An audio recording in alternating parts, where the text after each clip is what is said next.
آپ کا خیال ہے کہ علاج ہو گیا؟ مطلب یہ کوئی اگر تو یہ سزا ہے تو بہت بڑی بات ہے، اگر یہ علاج ہے تو اچھی بات ہے، چھوٹی بڑی نہیں اچھی بات ہے۔ اگر اس میں کوئی ذہن میں گتھیاں سلجھ رہی ہیں، باتیں سمجھ آ رہی ہیں کہ ہماری زندگی ڈی ٹریک کیوں ہوئی تھی، اگر یہ بات سمجھ آ گئی ہے کہ ہم نے رستہ کھو دیا تھا اور ہم ایک ایسے رستے پہ چل پڑے تھے کہ جس میں ہم بھی کچھ حاصل نہیں کر رہے تھے تکلیف کے علاوہ، اور فیملی بھی پریشانیوں کے علاوہ کچھ حاصل نہیں کر رہی تھی، تو اگر تو یہ سمجھ آ رہا ہے تو پھر یہ 100 دن ضائع تو نہ گئے۔ لیکن اگر کچھ نہیں سمجھا، نہ نشے کی بیماری کو سمجھا، نہ نہ نشہ کرنے کی وجوہات کو سمجھا، نہ آگے طریقہ سیکھا کہ نشہ چھوڑ کے خوشحال زندگی کیسے گزاریں گے، نہ طریقہ سیکھا کہ اپنے موڈ اور مزاج کو کیسے سنبھالیں گے، تو پھر تو ضائع ہی ہے نا سب کچھ۔ لیکن ہم نے اس بات کو یقینی بنانا ہے کہ جو 100 دن میں ہوتا ہے وہ بھی آپ کے کام آئے، اور 100 دن کے بعد جو ضرورت ہے وہ بھی پوری ہو جائے، اور اس دوران آپ کوئی اچھا کردار ادا کرنا شروع کر دیں زندگی میں، اور اپنے گھر والوں کو کوئی ایسی مدد دینا شروع کر دیں کہ وہ آپ کے ساتھ بہت کمفرٹیبل ہو جائیں، اور جب بھی آپ سے ملاقات ہو تو ان کو کوفت نہ ہو کہ پتہ نہیں کیا کہنے والا ہے۔ کئی دفعہ تو یہ بھی ہوتا ہے نا، اگر علاج ڈسٹرب نہیں ہوتا کسی کام کے کرنے سے جو اچھا کام ہے تو بسم اللہ، چاہے کچھ بھی ہو۔ اگر علاج ڈسٹرب ہوتا ہے تو پھر وہ کام کرنے کا نہیں ہے۔ اور ابھی کل پرسوں ہی مجھے ایک پیشنٹ کے فادر نے پوچھا کہ ان کو 3 دن کے لیے کنیڈ کالج کوئی ورکشاپ اٹینڈ کرنی ہے، اور اس کے جو ٹائمنگز ہیں ورکشاپ کے وہ شام 5 بجے کے بعد ہیں اور 6:30 بجے تک ہیں۔ تو ڈاکٹر صاحب کیا آپ سمجھتے ہیں کہ یہ کرنی چاہیے؟ میں نے کہا ہاں بالکل کرنی چاہیے، یہاں اپنا فالو اپ اٹینڈ کر کے 5 بجے نکلیں جا کے تو وہ اٹینڈ کر لیں۔ انہوں نے کہا کہ یہ وہی جگہ ہے کنیڈ جہاں سگریٹ پینا شروع کیا تھا۔ میں نے کہا کہ وہ بات اپنی جگہ درست ہے، لیکن ہم اس چیز کی احتیاط کر کے کہ وہاں جا کے سلپری کسی فرینڈ سے نہ ملیں یا سلپری کسی جگہ پہ نہ بیٹھیں، تو یہ احتیاطیں آپ ضرور کر لیجئے گا۔ لیکن اگر 3 دن کا کوئی ورکشاپ ہے یا کوئی کورس ہے جس سے کہ علاج ڈسٹرب نہیں ہوتا، اور ہمیں تھوڑا سا یہ بھی پتہ چل جائے گا کہ وہ انہوں نے کتنی پروگرس کی ہے، تو مقصد بلا وجہ منع کرنا تو نہیں ہوتا، لیکن یہ طے ہے کہ اگر علاج ڈسٹرب نہیں ہوتا تو ہر تجویز پہ غور و فکر کیا جا سکتا ہے کہ یہ کرنا چاہیے یا یہ نہیں کرنا چاہیے، پر اگر علاج ڈسٹرب ہوتا ہے اور بیک گیئر لگتا ہے، ریورس گیئر لگتا ہے تو پھر نہیں۔ آپ کی بات چیت میں اور آپ کے معاہدوں میں اثر ہونا چاہیے، آپ کے مذاکرات میں اثر ہونا چاہیے، کیونکہ فیملی ممبرز کا ایک دوسرے کے ساتھ بہت لین دین ہوتا ہے۔ تو اگر آپ کہتے ہیں کہ فلانے بندے سے نہیں ملنا اور وہ کہتا ہے کہ جی میں تو ملوں گا، تسی کون ہوندے ہو میں روکن والے، تو پھر ساتھ شیڈو بھی اگر کوئی ہوگا تو کوئی فائدہ نہیں، پھر شیڈو کا تو کوئی فائدہ نہیں نا۔ فائدہ تو یہ ہے کہ آپ بات کریں اور اگلا بندہ مان لے، اور یا آپ بات کریں اور اگلا بندہ نہیں مانے تو آپ یہ آگے سے کہہ سکتے ہیں کہ آپ یہ کام میری مرضی کے خلاف اگر کریں گے تو مجھے بہت تکلیف ہوگی، مجھے رنج ہوگا، اور پھر اگر وہ کہے جی ہوندا ہے تانوں رنج تے ہوندا رہے میں تے کراں گا، تو آپ بولیں کہ نہیں کبھی آپ کو بھی ہماری ضرورت پڑ ہی سکتی ہے، والدین کی ضرورت پڑ ہی سکتی ہے، تو آپ بتاتے ہیں کہ آپ کو بھی ہماری ضرورت پڑ سکتی ہے، تو اگر آپ ہماری بات نہیں مانیں گے تو ہو سکتا ہے کہ ہم بھی آپ کی بات نہ مانیں۔ لیکن میں آپ کو بتاؤں کہ آپ گھروں میں رہتے ہیں، اور گھر کا تصور ایک ہوتا ہے یونیفائیڈ امیج کا، کسی بھی گھر میں رہنے والے لوگوں کے بارے میں دوسرے لوگ جو باہر سے گزرتے ہیں وہ یہ سوچتے ہیں کہ اس گھر میں الائیز رہ رہے ہیں، اس گھر میں وہ لوگ رہ رہے ہیں جو ایک دوسرے کے ہمراہی ہیں، جو ایک دوسرے کے سپورٹرز ہیں، یہ تصور ہوتا ہے گھر کے باہر۔ کسی بھی گھر کے باہر سے آپ گزریں گے تو آپ یہ تصور تو ہوپ فلی نہیں کرتے کہ یہاں دشمن لوگ رہ رہے ہیں آمنے سامنے کمروں میں اور ایک دوسرے کے ساتھ وہ برا سلوک کرنے کے لیے پر تولتے رہتے ہیں۔ یہ تصور بڑا خاص تصور ہے، اور میں ایک ویڈیو دیکھ رہا تھا جس میں جو امریکہ سے لوگ چاند پر گئے تھے، ایسٹروناٹس جو چاند پر گئے تھے، اور جو چاند تھا ان کا ختم ہو گیا، لیکن ایک ایسٹروناٹ نے بات کی، کہتا ہے لیکن جب میں نے چاند سے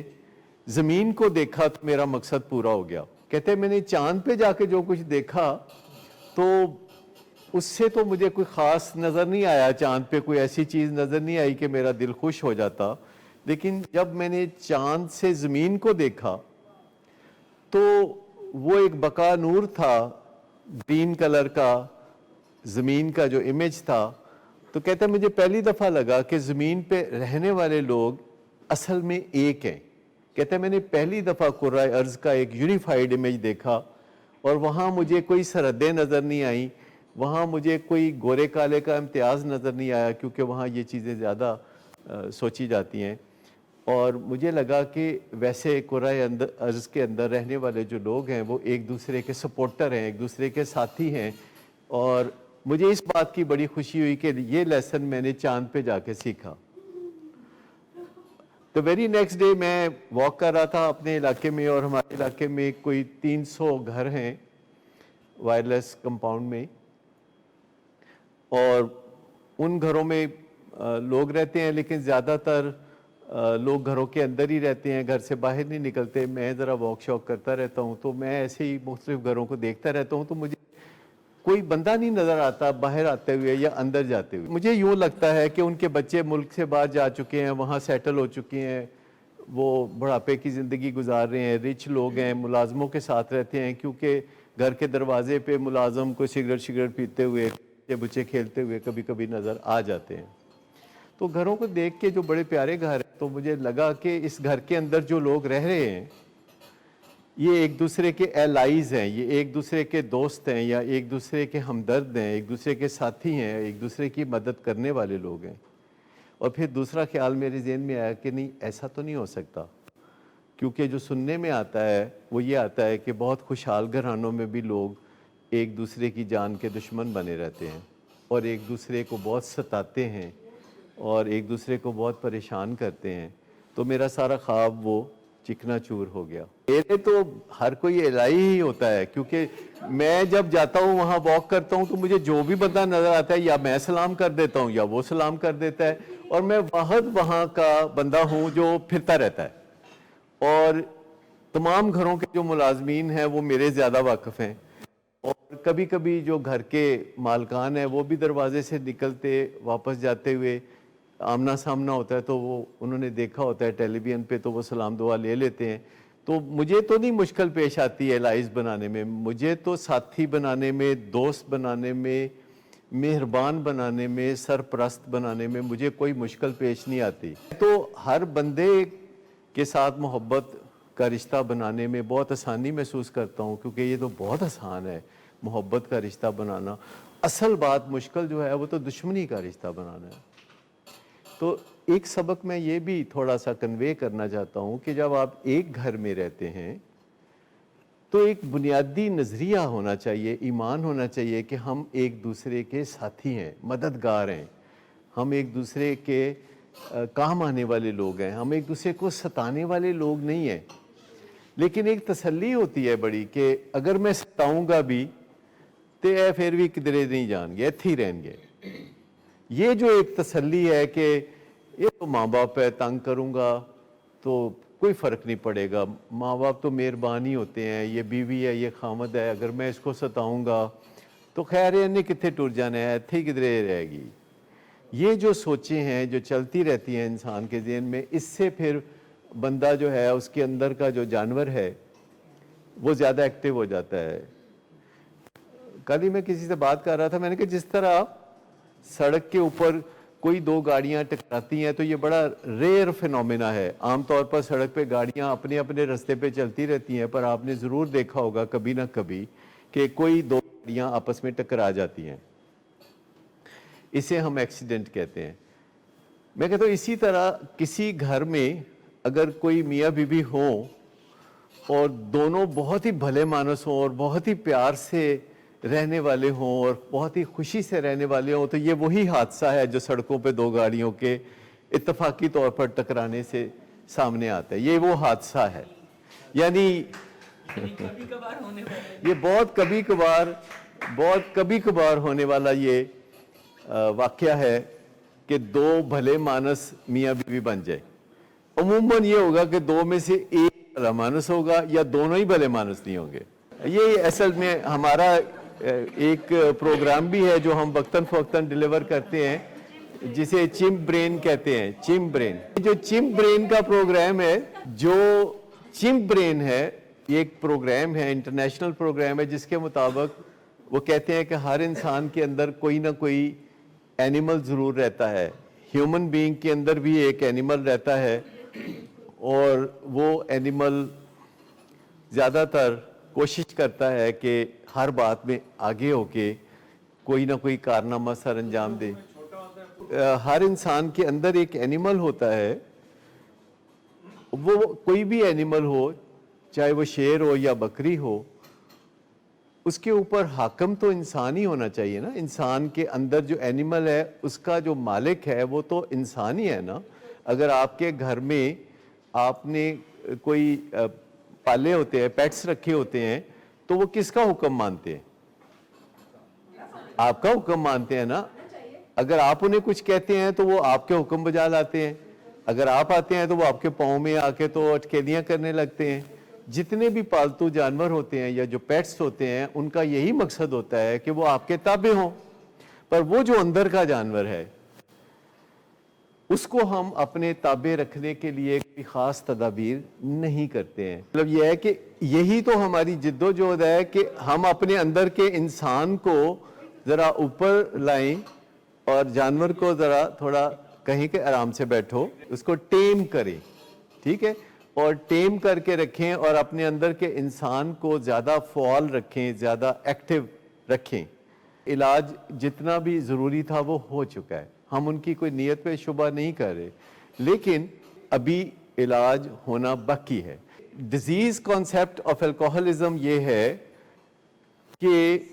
آپ کا جسم شراب کے لیے انفٹ ہو گیا ہے. آپ کے جسم میں جو شراب پینے کا جو نظام تھا وہ فٹ نہیں رہا, اس لیے شراب سے دور رہنا بہت ضروری ہے. اس بات کو, یعنی جسمانی طور پر کسی چیز کے لیے انفٹ ہو جانا اور کسی چیز سے باز رہنا, یہ ہے ڈیزیز کانسیپٹ. ڈائبٹیز کا ڈیزیز کانسیپٹ کیا ہے؟ جب ہماری باڈی میٹھی چیزوں کے لیے, کاربوہائیڈریٹس کے لیے, گلوکوز کے لیے, سکروز کے لیے یہ انفٹ ہو جاتی ہے اور کمزور پڑ جاتا ہے نظام ہمارا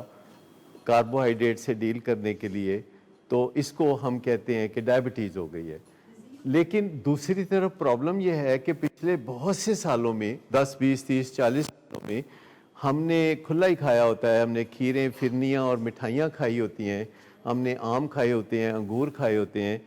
تو ڈاکٹر جب ہمیں کہتا ہے کہ اب آپ کا جسم ان چیزوں کے لیے بہت زیادہ فٹ نہیں ہے اور آپ کو محتاط رہنا ہوگا, اور آپ کو نشاستے کی محدود مقدار لینی ہوگی, یا پھر نشاستے کی ایسی شکل لینی ہوگی کہ جو آہستہ آہستہ جسم میں جا کے بوجھ ڈالے گلوکوز کا, تو ڈاکٹر جب ہمیں منع کرتا ہے تو ہم حامی بھر لیتے ہیں کہ اچھا آئندہ ہم جا کے تو میٹھی چیزیں نہیں کھائیں گے. لیکن پھر ہم جا کے تو جب میٹھی چیزوں کا آمنا سامنا ہوتا ہے تو ہمارا دل کرتا ہے کہ تھوڑا سا کھا لیں, اور پھر تھوڑا کرتے کرتے ہم زیادہ کھا لیتے ہیں. تو ڈائبٹیز بھی ایکچولی ڈیزیز آف ایڈکشن یا ڈیزیز آف الکوہلزم جیسی ہے. جب شوگر لو ہوتی ہے تو وہ تو کسی دوائی کی وجہ سے ہوتی ہے نا, وہ تو دوائی یا انسولین کی وجہ سے ہوتی ہے, اور وہ تو علاج کا نقص ہے, وہ بیماری کا نقص نہیں ہے. وہ علاج کا نقص ہے کہ کوئی دوائی زیادہ کھا لی, یا دوائی کھا کے تو کھانا نہیں کھایا, یا دوائی کھا کے ورزش کر لی, تو اس سے امکان ہو سکتا ہے کہ شوگر لو ہو جائے. اور اس میں بھی عام طور پر ڈاکٹر کہتے ہیں کہ بہت زیادہ پھر ایسی چیزیں نہیں کھانی چاہیے جس سے کہ شوگر ہائی ہو, بس تھوڑا سا کچھ لینا چاہیے. اور جب شوگر لو ہو جاتی ہے تو ہمارے جسم میں ایک آٹومیٹک نظام اور بھی ہے جو شوگر کو ہائی کرتا ہے. جب کسی شوگر کے مریض کی شوگر تھوڑی لو ہو جاتی ہے تو وہ کچھ نہ بھی کرے تو چند منٹوں کے بعد اس کے خون میں لیور سے سٹور شوگر آ جائے گی اور وہ ٹھیک ٹھاک ہو جائے گا۔ حیرت انگیز طور پر ہمارے ملک میں ڈائبٹیز بہت تیزی سے پھیل رہی ہے، اور میں میڈیکل کالج میں تھا تو میرا واسطہ ڈائبٹیز کے کام سے پڑ گیا، کیونکہ اس زمانے میں یہ نئی نئی بات ہوتی تھی ڈائبٹیز میلائٹس۔ میں 72 73 کی بات کر رہا ہوں،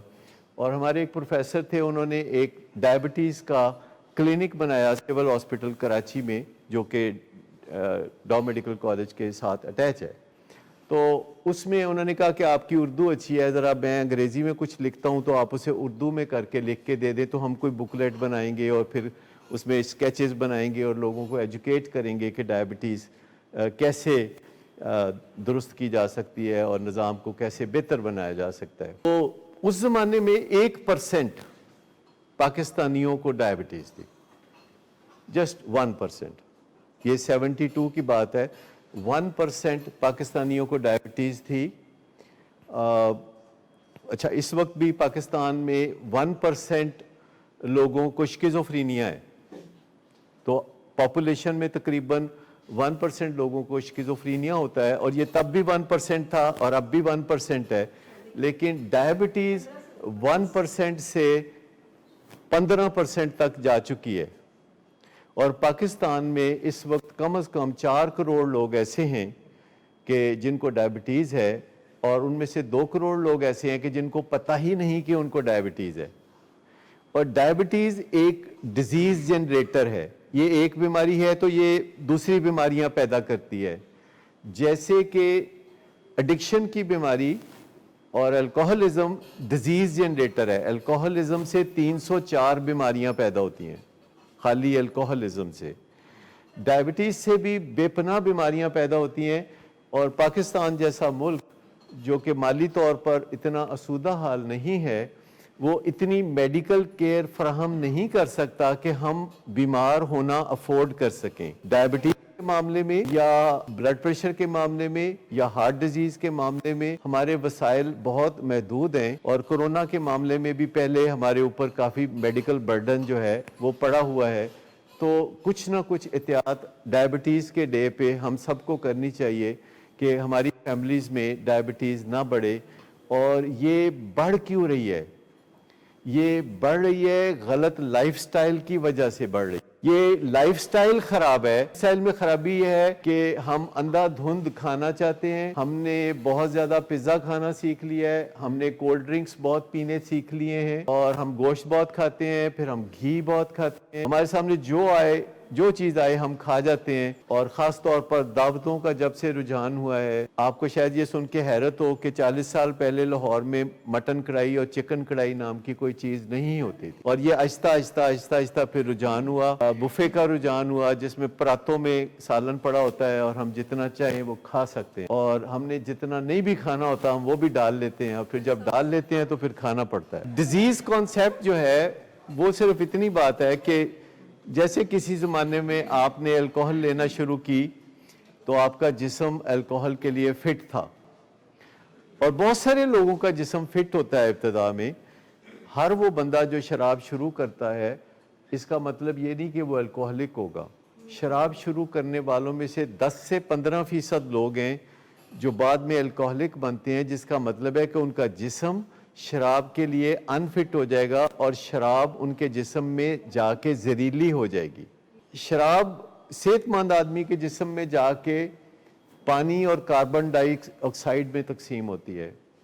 لیکن الکوہلک کے جسم میں شراب ایلڈیہائیڈ میں بدل جاتی ہے، جس سے اس کے منہ سے خاص سمیل آتی ہے، اور وہ غنودگی میں ہوتا ہے، اور ٹاکسیسٹی ہوتی ہے اس کو۔ جی آپ دیکھیں، آپ نے جو کوئٹ کیا ہے نا، اس کے لیے تو ہم اور آپ کے گھر والے بہت خوش ہیں، لیکن اگلا کام جو ہم کرنا چاہتے ہیں وہ یہ ہے کہ آپ بھی خوش ہو جائیں۔ ہم چاہتے ہیں کہ آپ خوش رہنا سیکھ لیں، آپ زندگی کا لطف اٹھانا سیکھ لیں شراب کے بغیر۔ ہم یہ چاہتے ہیں کہ شراب آپ کے لیے بے معنی ہو جائے۔ دیکھیے، یہیں اسی سٹیج پہ کھڑے ہو کے میں نے 1.25 سال پہلے بتایا تھا کہ میں نے چائے چھوڑی، پھر اسی سٹیج پہ کھڑے ہو کے میں نے بتایا کہ بہت کڑاکے نکلتے ہیں، چائے کسی کو پیتے دیکھ کے بڑی تکلیف ہوتی ہے، اور پھر یہ بھی بتایا کہ اپنے آپ کو بہت پش کرنا پڑتا ہے، ہنسنے کو دل نہیں کرتا، لوگوں کو گریٹ کرنے کو دل نہیں کرتا، کہکے لگانے کو دل نہیں کرتا، پھر میں بتایا نہیں یہ سب ٹھیک ہو گیا ہے.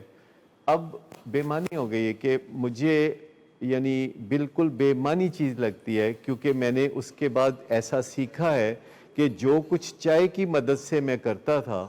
اب میں وہی کچھ اور بہت سی دیگر چیزوں کی مدد سے بہتر طور پر کر رہا ہوں. چائے پینے سے مجھے کچھ مدد ملتی تھی کام کاج کرنے میں، کوئی انرجی ملتی تھی اور کچھ جوش و جذبہ ملتا تھا، کچھ ایکسائٹمنٹ ملتی تھی، لیکن میری نیند خراب ہوتی تھی اور میں اپنی لمٹ کو نہیں پہچانتا تھا. میرا جوش زیادہ ہوتا تھا تو میں لوگوں کی بات کو اس طرح قبول نہیں کر پاتا تھا جس طرح میں اب قبول کر سکتا ہوں. اب میری نیند بہت بہتر ہے. اب مجھ سے کوئی اختلاف کرے تو میں کہتا جی بسم اللہ صوبری،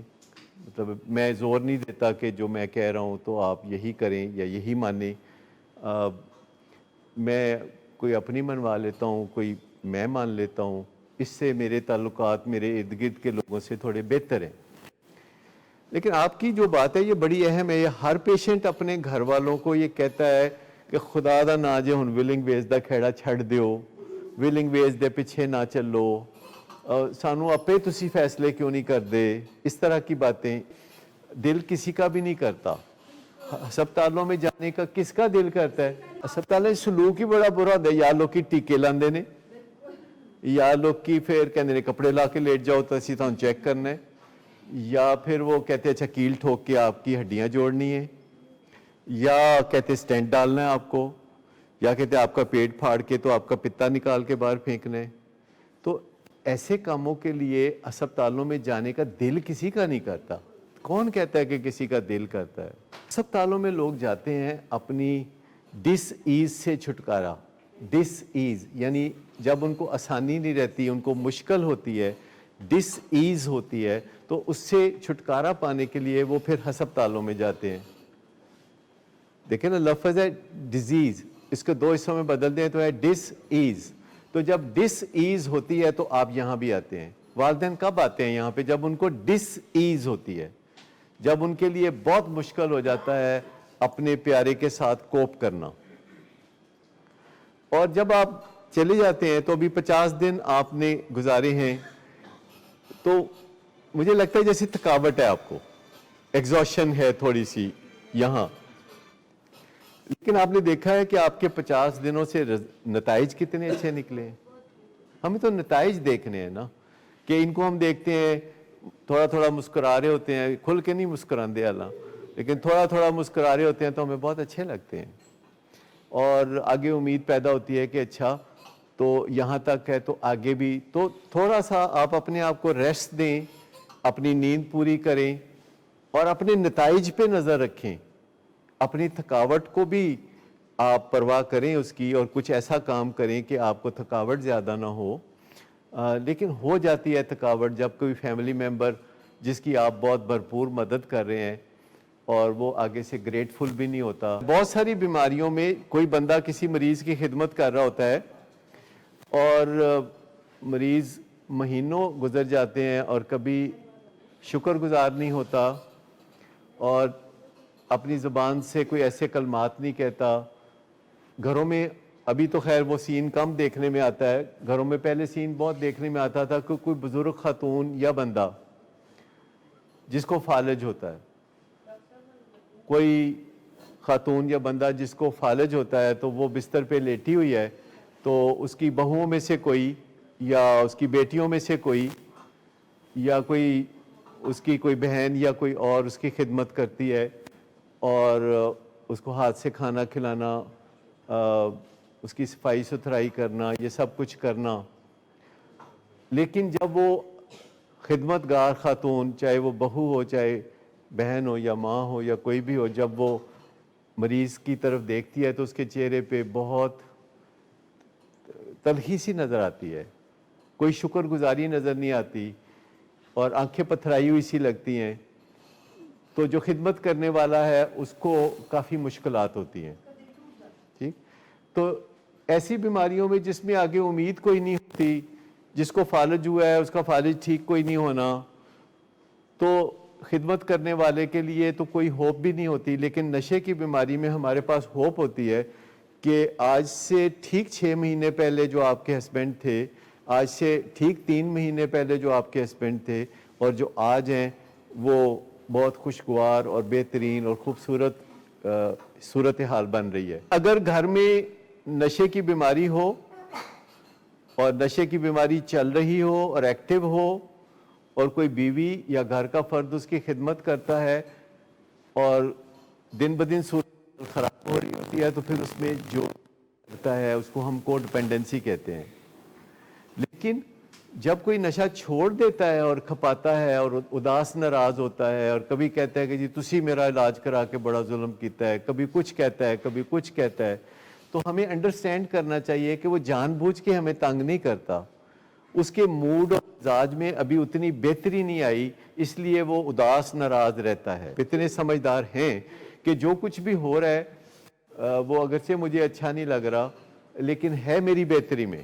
مسئلہ یہ ہے کہ انٹیلیجنس جو ہے وہ اس کی ہمیں کوئی بہت زیادہ ضرورت نہیں ہے۔ میں آپ کو بتاؤں کہ ہمیں وزڈم کی ضرورت ہے، وزڈم کی۔ وزڈم ہوتی ہے وہ انٹیلیجنس جسے ہم تھورلی فرائی کرتے ہیں، جس کو ہم بہت زیادہ اچھی نورشمنٹ دیتے ہیں وزڈم کو، تو وہ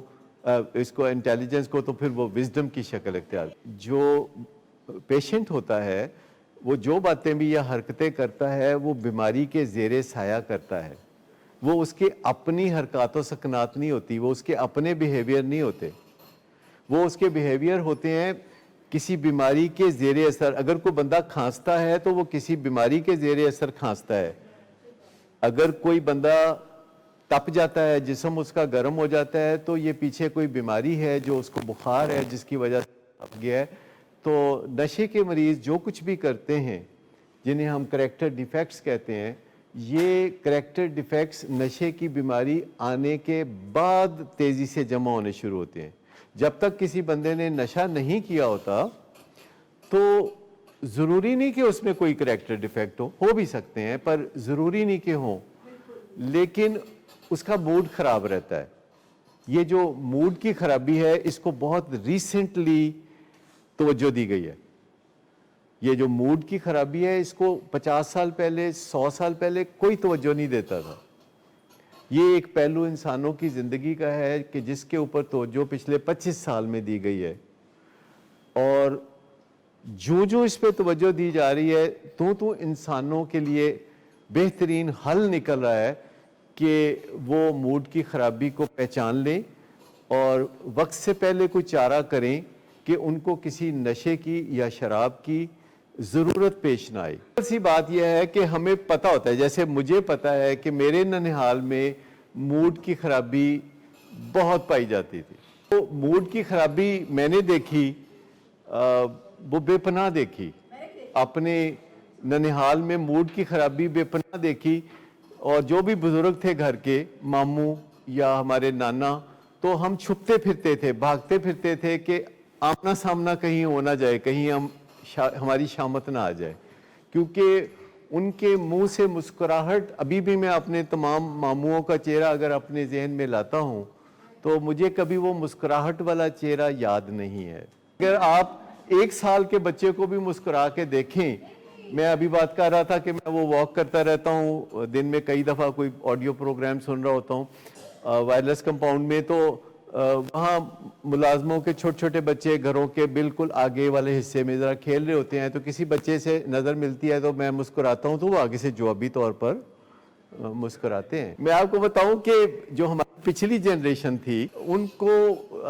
بالکل مسکرانے کا نہیں تھا کوئی، وہ کہتے تھے ہمیں لفٹ لے جائیں گے، ان کا خیال ہوتا تھا، ایٹیچیوڈ دکھاتے تھے وہ اپنی طرف سے کہ اچھا۔ اور آج کل کے جو پیرنٹس ہیں بالکل ممی ڈیڈی برگر گروپ، ان کا ہوتا ہے کہ بچوں کے پیچھے پیچھے ترلے، خوش کرندیاں کوشاں۔ اصل بات ہے کہ درمیانی راستہ جو ہے، آپ بچے کو بھی پورا انسان سمجھیں اور اس کو کوئی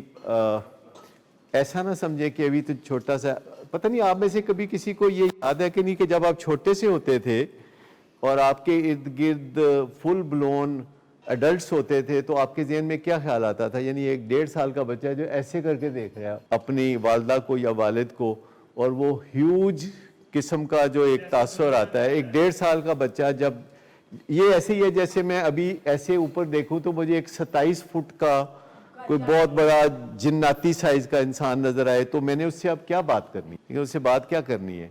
تو یہ ویسے ہی بڑا مشکل ہوتا ہے بچوں کے لیے بڑوں کے ساتھ ڈیل کرنا، سائز کی وجہ سے بچے پہلے ہی دہشت زدہ ہوتے ہیں. تو بچوں کے ساتھ بات کرنی چاہیے بہت معنی خیز، بچوں کے ساتھ بات کرنی چاہیے سنجیدگی کے ساتھ. بچوں کو بچہ نہیں سمجھنا چاہیے بلکہ انسان سمجھنا چاہیے، اور بچوں کی عزت کرنا چاہیے اور بچوں سے عزت کرانی چاہیے. میں آپ کو بتاؤں کہ ہمیں اپنی عزت کرانے کی ڈیلیبریٹ کوششیں کرنی چاہیے. ایسا نہیں ہے کہ ہمیں یعنی خود بخود عزت ملتی ہے. جو لوگ اپنی عزت کرانا چاہتے ہیں وہ بہت ارلی آن دوسرے لوگوں کو بتا دیتے ہیں کہ وہ عزت کرانا پسند کرتے ہیں. اس کی پہلی نشانی یہ ہوتی ہے کہ وہ اپنی عزت خود کرتے ہیں. جو لوگ اپنی عزت خود کرتے ہیں دیکھا دیکھی دوسرے لوگ بھی ان کی عزت کرنا شروع ہو جاتے ہیں جو سنجیدگی سے اپنی عزت کرتے ہیں. باقاعدہ ایک بیماری ہے جس کو پیپل پلیزر کہتے ہیں. پیپل پلیزر وہ سمجھتے ہیں کہ اگر وہ لوگوں کو خوش کرنے کی کوششیں کریں گے تو لوگ خوش ہو جائیں گے، لیکن ان کو حیرت ہوتی ہے کہ وہ لوگوں کو جتنا خوش کرنے کی کوششیں کرتے ہیں لوگ بار ریز کر دیتے ہیں، لوگ خوش ہونے کے لیے اور مشکل شرائط رکھ دیتے ہیں. تو یاد رکھیے کہ ہمیں دوسروں کی عزت کرنی چاہیے اور دوسروں سے پہلے ایک سیکنڈ پہلے ہمیں اپنی عزت بھی کرنی چاہیے. اور خاص طور پر ٹین ایج میں یہ کام اگر ہم سیکھ لیں. عزت کا کانسیپٹ یہ ہے کہ جو آپ اپنے آپ کی عزت کرتے ہیں، جب آپ آئینے میں اپنے آپ کو دیکھتے ہیں تو آپ عزت کی نگاہ سے دیکھتے ہیں، آپ پیار کی نگاہ سے دیکھتے ہیں، تو اس کو ہم کہتے ہیں سیلف اسٹیم. لیکن فرض کریں کہ آپ آئینے میں اپنے آپ کو دیکھتے ہیں اور آپ کو کوئی اپنے آپ سے گلہ شکوہ ہوتا ہے کیونکہ آج آپ نے کوئی غلطی کی تھی، اور جب آپ آئینے میں دیکھتے ہیں تو آئینہ کہتا ہے کہ یہ تم نے فلاں غلطی کی تھی، تو پھر آپ اپنے آپ سے وعدہ کرتے ہیں کہ میں آئندہ یہ غلطی نہیں کروں گا، اور پھر آپ درگزر کر دیتے ہیں اور پھر آپ اپنی دوبارہ عزت شروع کر دیتے ہیں. تو ٹین ایج میں جو سب سے بڑا تحفہ آپ اپنے آپ کو دے سکتے ہیں وہ یہ دے سکتے ہیں کہ عزت وہ ہوتی ہے جو ہم خود اپنے آپ کی کرتے ہیں، اور جو دوسرے ہماری عزت کرتے ہیں یہ ملائی ہے، یہ فالتو ہے، یہ بونس ہے، تو ان کا شکریہ ادا کرنا چاہیے، اس کے بدلے ان کی عزت کرنی چاہیے. لیکن اپنی عزت کرنا یہ ایک بہت ہی خوبصورت راستہ ہے اپنے موڈ کو اچھا رکھنے کا. اگر ہم اپنی عزت کرتے ہیں تو ہمارا موڈ بھی اچھا رہے گا، اور اگر ہم اپنی عزت نہیں کرتے اور اپنے آپ سے گلے شکوے کرتے رہتے ہیں تو ہمارا موڈ اچھا نہیں رہ سکتا. اور جب ہمارا موڈ پھر ہم کیا کرتے ہیں؟ پھر ہم ڈرگز کرتے ہیں. اگر موڈ اچھا نہیں رہتا، ان میں سب سے کامن ڈرگ کون سی ہے جو ہم کرتے ہیں؟ چائے، سگریٹ، چرس، شراب، پھر چل سو چل ہے. جو سگریٹ نوشی ہے یا ٹباکو ہے اس کو مینلی اس لیے استعمال کیا جاتا ہے کہ اس میں نکوٹین ہوتی ہے جو کہ ایک سٹیمولنٹ ہے اور لیٹر آن ڈپریسنٹ ہے. اور جو چائے ہے اس میں کیفین ہوتی ہے اور یہ ایک سٹیمولنٹ ہے جو کہ بعد میں ڈپریسو نہیں ہے، لیکن ایگزوشن ہونے سے انسان لو بھی فیل کرنے لگتا ہے. اور جسٹ بیکاز کہ چائے کا استعمال دنیا میں بہت زیادہ ہے لوگ سمجھتے ہیں کہ اٹ از اوکے. دیکھیے آپ کے لیے میں ایسے سٹینڈرڈ سیٹ نہیں کرنا چاہتا جو کہ میٹ کرنے میں آپ کو دشواری ہو. تو فی الحال یعنی فرسٹ ایئر آف ریکوری میں نہیں کہوں گا کہ آپ چائے بھی چھوڑ دیں، لیکن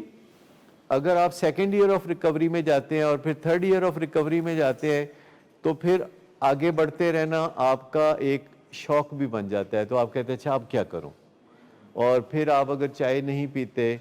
اور آپ اپنے اندر سے ایکسائٹمنٹ کو جنریٹ کرتے ہیں، پھر آپ اپنے برین کو اپنی مرضی سے چلانا شروع کر دیتے ہیں، پھر آپ ڈسپلنڈ ہو جاتے ہیں، آپ سوتے وقت پہ ہیں، آپ جاگتے وقت پہ ہیں، اور آپ کی زندگی ایفرٹ لیس ہو جاتی ہے، آپ بہت کمفرٹیبل ہو جاتے ہیں، آپ کا نفس مطمئن ہو جاتا ہے. تو پھر چائے آپ پینا پسند بھی نہیں کریں گے. چائے کا ذائقہ کچھ نہیں ہوتا جس کے لیے لوگ پیتے ہیں. جی کہہ رہے ہوں گے 1 cup of tea in the morning ہو سکتا ہے وہ ٹھیک نہیں ہو، بٹ ہو نوز کہ آپ 1 کپ پہ رکیں گے کہ آگے چلیں گے، اس کا فیصلہ وہ فزیشین نے نہیں کرنا، اس کا فیصلہ آپ کے جسم کے اندر کے حالات نے کرنا ہے، کیونکہ آپ نشہ کریں گے یا نہیں کریں گے اس کا فیصلہ آپ نے کرنا ہے، لیکن آپ کا جسم فٹ رہے گا نشے کے لیے کہ نہیں رہے گا اس کا فیصلہ آپ نے نہیں کرنا، آپ کی جینز نے کرنا ہے اور آپ کے لائف سٹائل نے کرنا ہے۔ تو بہتر یہ ہے کہ جس چیز میں تھوڑا سا بھی رسک ہو اس کی بجائے آپ ایسی چیز کی طرف جھکاؤ رکھیں اپنا کہ جس میں رسک نہیں ہے۔ لیکن چائے کے بارے میں یہ نہیں کہنا چاہ رہا ہوں کہ میں نے چائے چھوڑ دی ہے تو آپ بھی چائے چھوڑ دیجئے، لیکن سم ہاؤ مجھے لگتا ہے، اب مجھے اس بات کا احساس ہونے لگا ہے کہ بہت سارے لوگ جو چائے پیتے ہیں وہ چائے سے دکھی ہیں اور وہ چائے چھوڑنا چاہتے ہیں۔ کیونکہ میری ایک ویڈیو ہے جو کہ یہی بات چیت کرتے کرتے چائے کے بارے میں کچھ باتیں کی تھی، تو وہ ویڈیو بڑی وائرل ہو گئی ہے، اس کے 1 ملین کے قریب ویوز ہو گئے، 1 ملین ویوز ہو گئے ہیں، تو اس کے سینکڑوں کی تعداد میں وہ میسیجز بھی آتے ہیں، ساتھ کمنٹس بھی آتے ہیں اس کے، اور مجھے حیرت ہوئی کہ یہ وہ سارے لوگ ویڈیو دیکھ رہے ہیں جو چائے سے دکھی ہیں، یا پتہ نہیں کون لوگ ہیں جو سارے اس بات کو سراہ رہے ہیں کہ چائے اچھی چیز نہیں ہے اور میں چھوڑنا چاہتا ہوں، یا میں نے چھوڑی چائے تو مجھے فائدہ ہوا، تو اس پہ وہ اپنے کمنٹس لکھتے ہیں۔ اور یوٹیوب کا یہ بہت فائدہ ہے کہ آپ اپنی بات کہہ کے فارغ ہو جاتے ہیں اور 15 دن کے بعد آپ اس ویڈیو کے کمنٹس دیکھتے ہیں تو آپ کو بہت سیکھنے کا موقع ملتا ہے، آپ کو پتہ چل جاتا ہے کہ خلق خدا غائبانہ کیا کہہ رہی ہے۔ تو لوگوں کی وزڈم ہے نا، دیکھیں اگر آپ کو کوئی اور چیز سمجھ میں نہیں بھی آتی تو آپ 100 لوگوں سے پوچھ لیتے ہیں کہ یہ چنگی چیز ہے کہ نہیں، اور 90 لوگ کہتے ہیں کہ نہیں چنگی چیز نہیں، اور آپ ان کی مان لیتے ہیں۔ تو میں نے دیکھا ہے کہ جو زیادہ لوگ بات کرتے ہیں اس میں کچھ وزڈم ہوتی ہے، ضروری نہیں کہ جو زیادہ لوگ بات کریں تو وہ بات صحیح ہو، لیکن تجربے نے بتایا ہے کہ ابھی تک سیف طریقہ یہ ہے کہ اگر آپ زیادہ لوگوں سے رائے لے لیں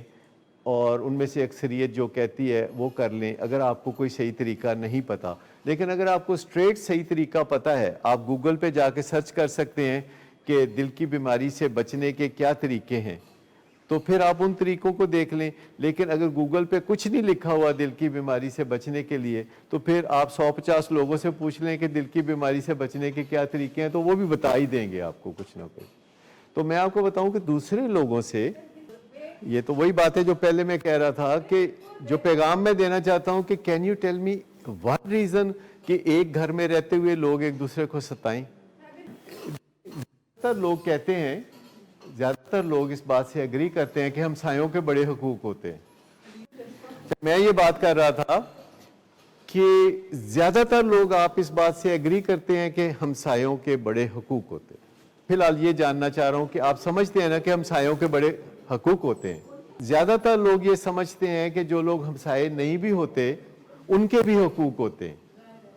اگر کوئی مشکل میں کہیں ہے، کسی کی گاڑی کا ٹائر پنکچر ہو گیا ہے تو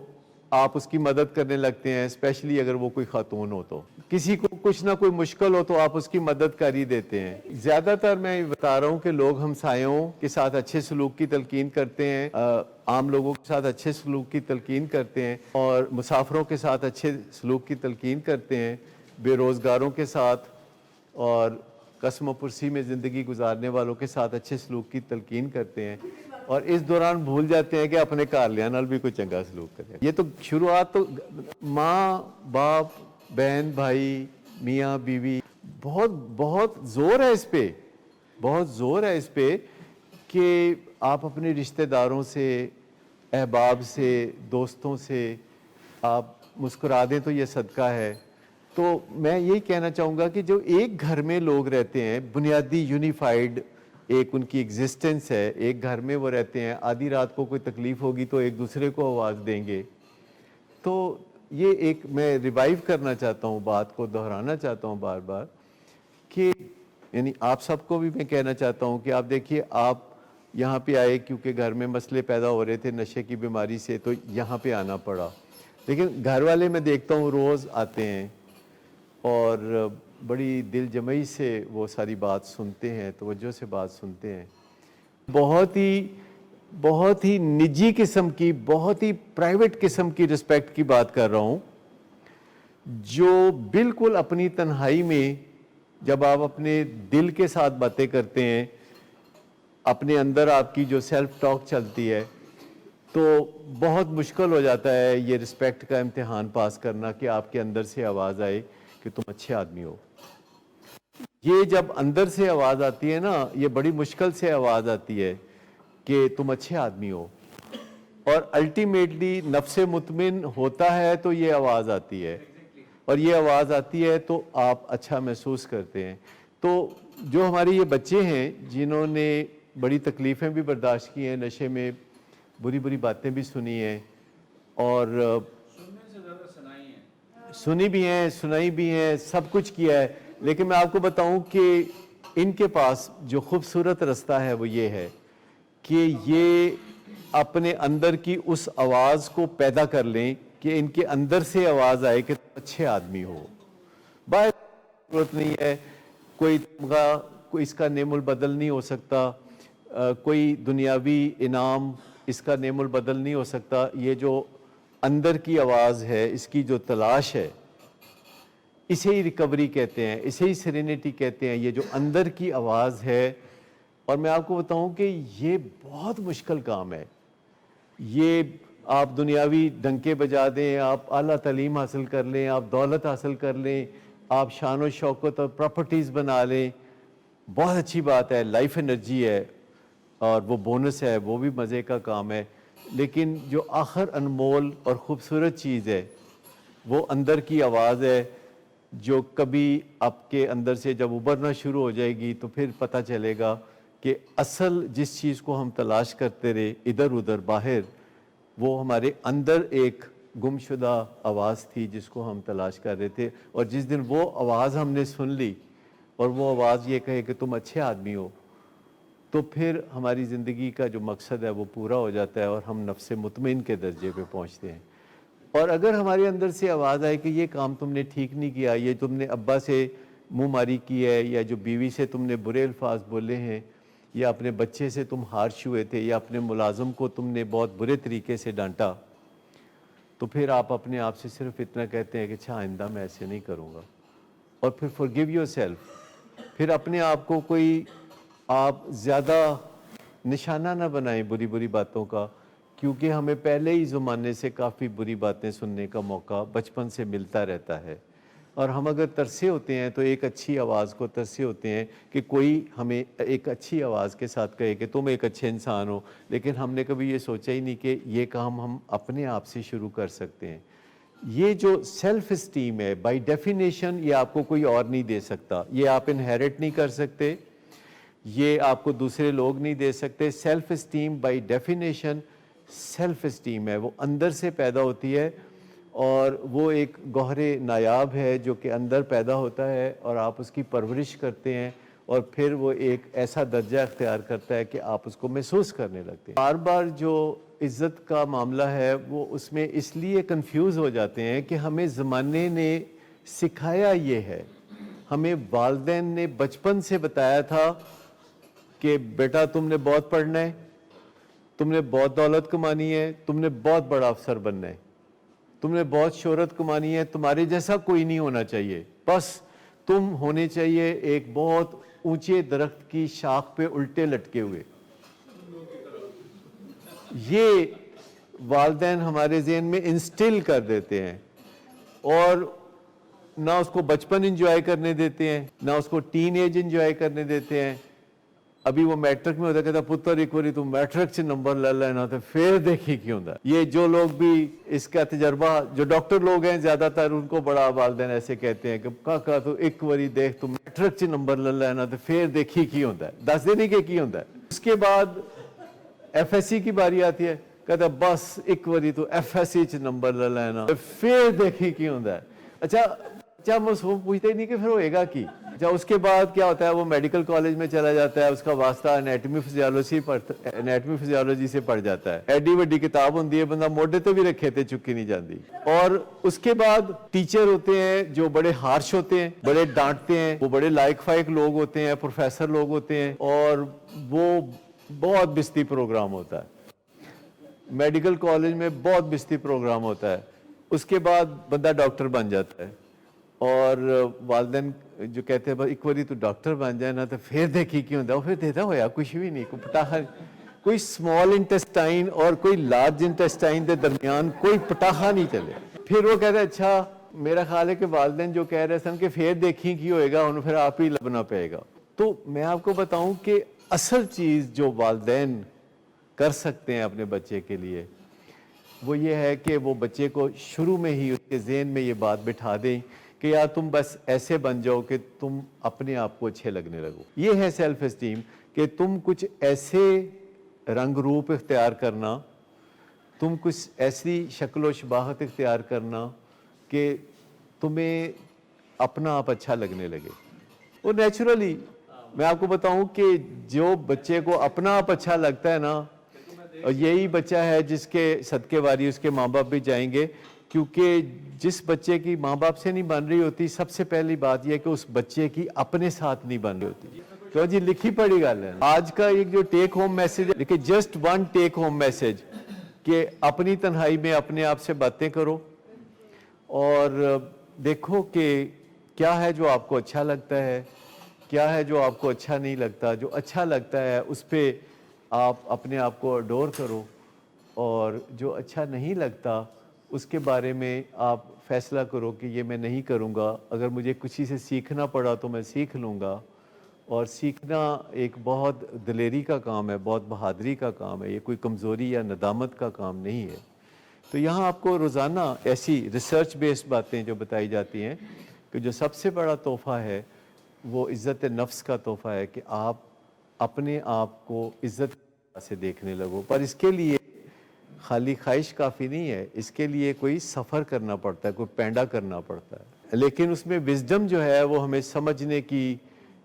ون مور ٹائم ہمیں اسے ریپیٹ کرنے کی ضرورت ہے، سمجھنے کی ضرورت ہے.